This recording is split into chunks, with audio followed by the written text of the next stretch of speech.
Hello and welcome to Creative Momentum with Meg Dunley, a podcast where I talk to creatives about their process, routines, inspiration and wisdom, and about creativity in general.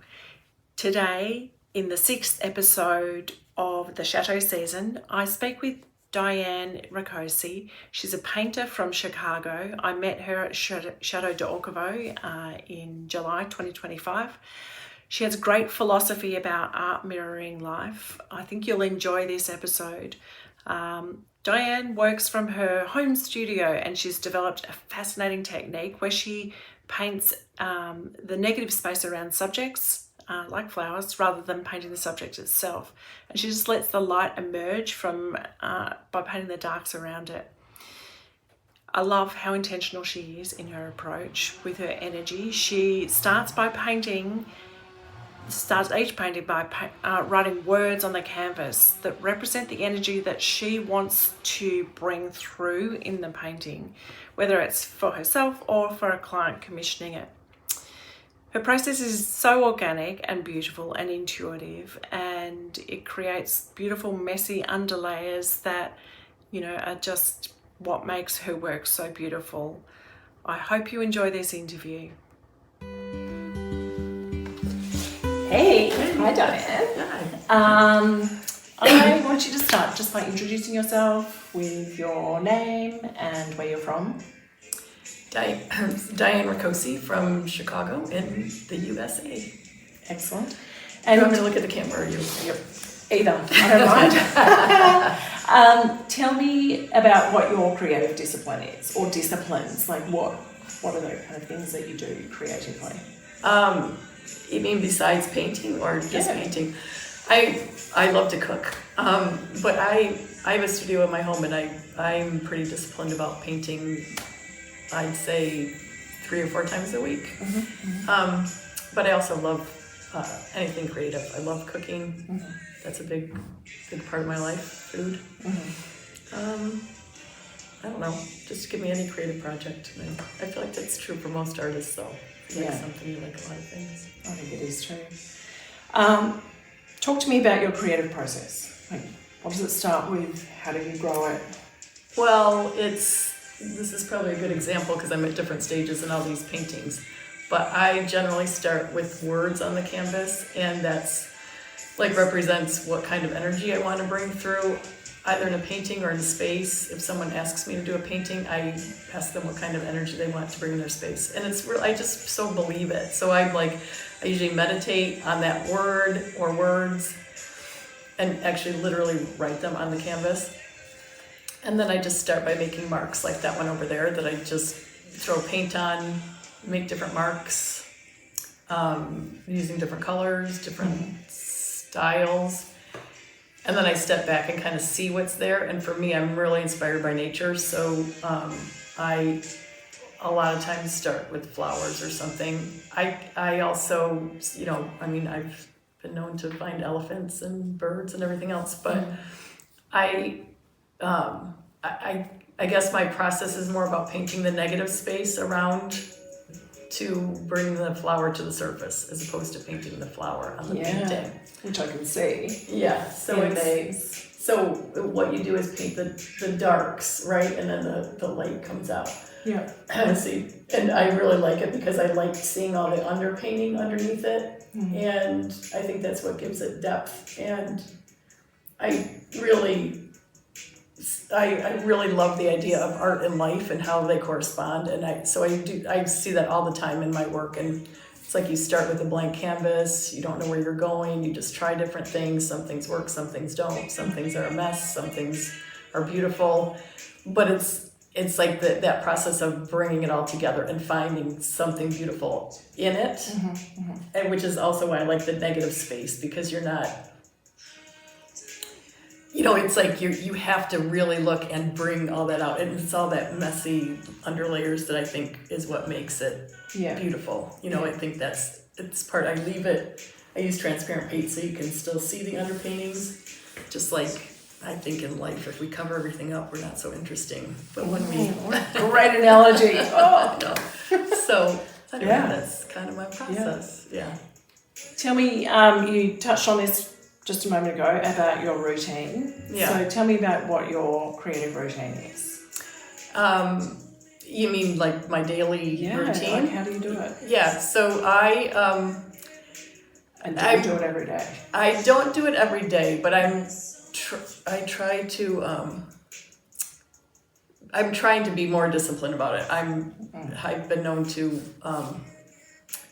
clean my kitchen when I have something that I'm important to do. I have historically been a procrastinator, but I'm really trying to be disciplined and sort of block time now, and I'm best in the mornings.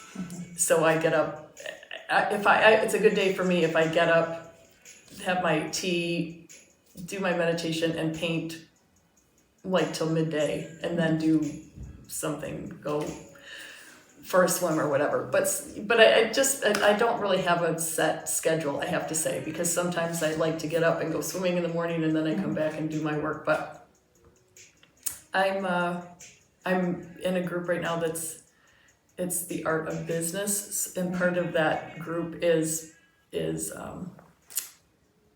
painting every day, or really getting this, and it's really been great for me, because I feel like when you paint every day, or the more you do it, the better you get, just like anything. And I think I'm there, and then suddenly I learn something new, and just informs your paintings.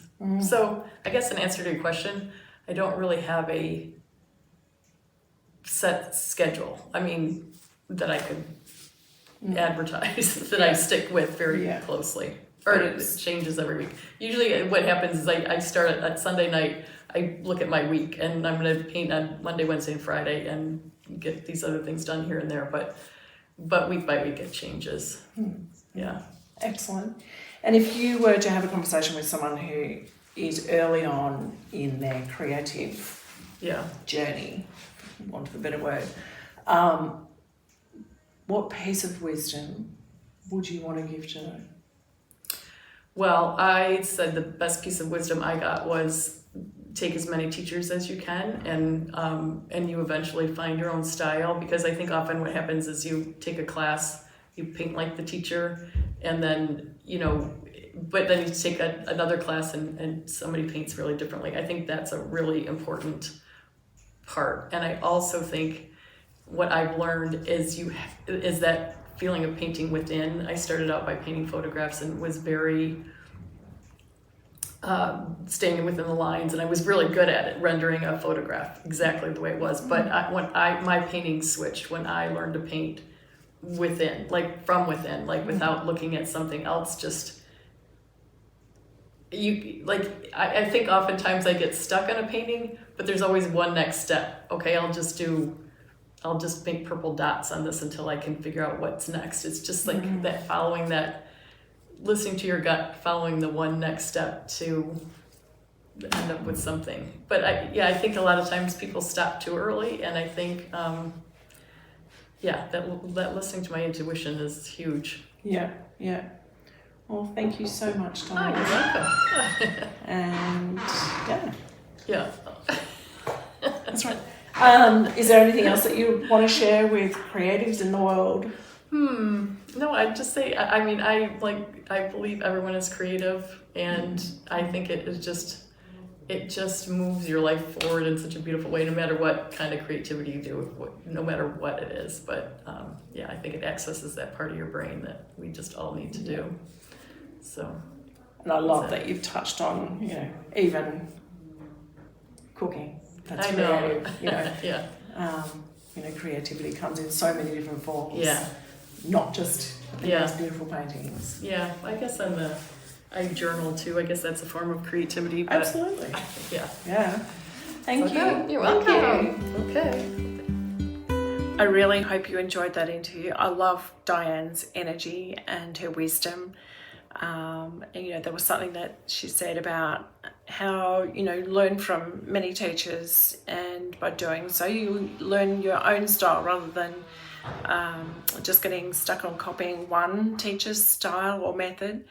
And her insight about how there's always one next step when you're painting or writing, even if it's just some purple dots, or for writing it might be just creating a richer layer.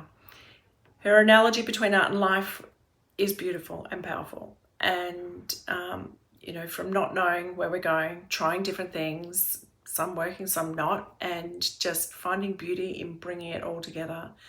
And, how covering up everything to make it all the same just makes it less interesting. And so that's partly why she uses that transparent paint, just to let those underlayers shine through. And, I think there's a great metaphor in there about creative courage with, just trying not to stay within the lines, but to, see what else can happen, and to trust your intuition and listen to your inner voice rather than just copying what you see outside yourself. And I wonder what you could take from that this week about your intuition for your own creativity. Could you listen to your intuition a little bit more and see what that is trying to tell you? I really hope you enjoyed this episode. Please go to the show notes to find details about Diane and her work, and you'll find links to her website and her social media there. And please do like, subscribe, follow, and share this so that more people can see Diane's beautiful work and more creatives can learn from the other creatives that I'm interviewing in this podcast. Thanks for listening. If you liked this episode, please do like, comment, share, and subscribe. It helps artists to get more well-known and helps others to be able to find ways to connect into their own creativity. Thanks for joining me.